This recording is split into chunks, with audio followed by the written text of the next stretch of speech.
television station on Space to Ground. Welcome to Space to Ground, your weekly look at what's happening on board the ISS. I'm Josh Byerly.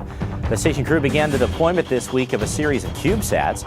Ultimately, there will be 33 of these tiny satellites released over the coming weeks in the largest CubeSat deployment in history.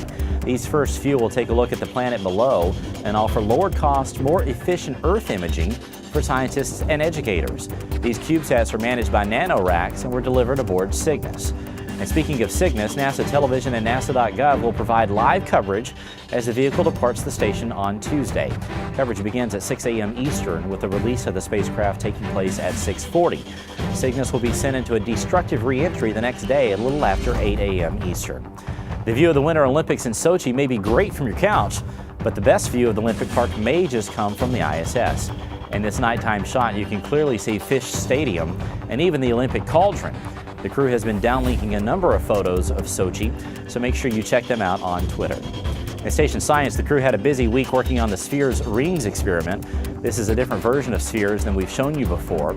It's designed to not only test formation flying of these small droid-like satellites, but also wireless power transfer. The hope is that the results can be used to design more effective and adaptable satellites for all kinds of uses. The crew also played with a little fire this week. It's part of an experiment called BASS-2. BASS stands for the burning and suppression of solids. Fire doesn't behave in space at all like it does here on Earth. This version of BASS looks at how different materials and fuels burn in space versus here on Earth. The data will be used for better spacecraft design and fire detection and suppression. This week's Twitter question comes from Roberto.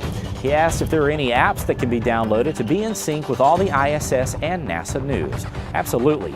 Your main source is the NASA app that is available on iPhones, iPads, and Android devices.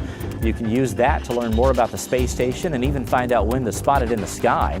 For more information about the NASA apps, log on to nasa.gov/apps. Make sure you keep sending us your questions and comments using the hashtag SpaceToGround. We'll see you next week.